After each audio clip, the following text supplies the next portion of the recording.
Hey guys, thank you so much for joining me here today. I trust that you're doing perfectly fine.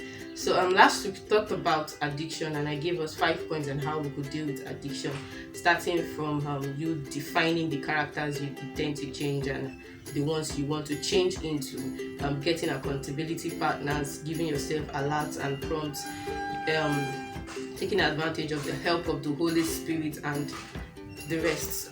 Today I'll be laying emphasis on the first 2 points I gave, but before I dive into that, I want to explain how people tend to go into addictions, majorly youths and teenagers.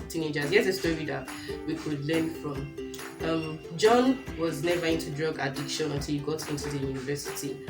Yeah, not even back at home, he was more of a good boy with good morality, and although his dad was not so much of a saint because his father was addicted to drug and alcohol, he kind of got curious about the whole thing, but he tend to get scared because of the possible possible consequences that might show up. So he never bothered to give a trial into it. But when he finally got into the high institution, he made some friends that introduced him to those things. And although what he wanted to do was just to deal with his low self-esteem and feel he wanted to feel important. He wanted to feel like he belonged to some kind of group. He wanted to be recognized, but he actually got himself into things that he never really thought he could go into. At some point, he just wanted to know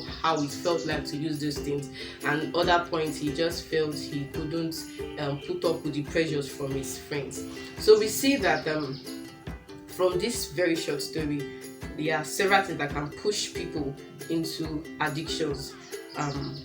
Factors like curiosity, you want to know, peer pressure, like getting influence from your bad friends, depression. So people do not know how to handle difficulty, so they feel probably alcoholism will help out, or smoking and the rest. Those are factors that actually push others. And one other thing, low self-esteem. Those are factors that push people into addiction. So now into the business of today. I gave us 5 points last week, and the first one was you have to define the character you want to change. You have to know what you want to change into. You see, when you're dealing with addictions like alcoholism, smoking, illicit sex, masturbation, the list goes on and on. You need to give yourself a detailed plan. There are 3 people you cannot lie to. You cannot lie to yourself, you cannot lie to God, you cannot even lie to the devil. The devil knows everything. So you have to be sincere with yourself and draw out a plan. This is what you want to change. This is what you want to change into. This was how you started it. These are the things you started doing. You probably started going out with wrong friends. Then you have to cut off some friends that have bad influence on you. So you need to have a detailed plan. You have to write it down. Yes, for those who want to achieve goals, you already understand that you have to write them down. So this situation also involves that you do that, and then after writing them down and drawing it, the way builders do when they want to build a structure, they already have a period of time for laying a foundation, they have a period of time for lintel and all that. You have to be that detailed as well, and then you now need to commit that to the hands of an accountability partner. And that's the second point. You need someone. There are some battles that you cannot fight alone. There are some situations that you cannot get off on your own. You need someone else to back you up, because things like this are very difficult when it comes to getting rid of. Like, it's something you've been used to over a period of time, like years or probably months. You can't just stop them in one day. You can't do it on your own. You need someone who would be sincere with you.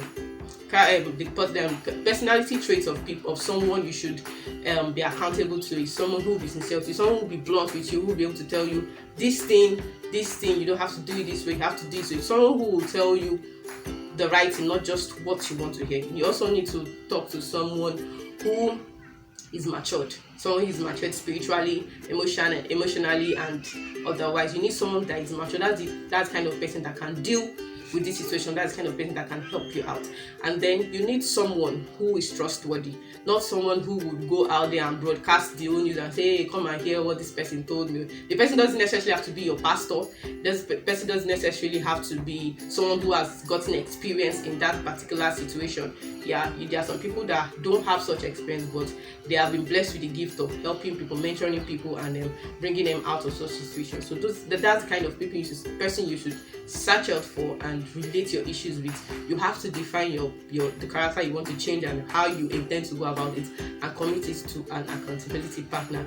By next week, I'll be laying emphasis and giving us more keys on the points I stated last week. Do well to drop your comments, your contributions. If you're not clear in anything, you can drop it in the comment box, or you can reach out to me personally. Thank you so much for joining me here today. See you next.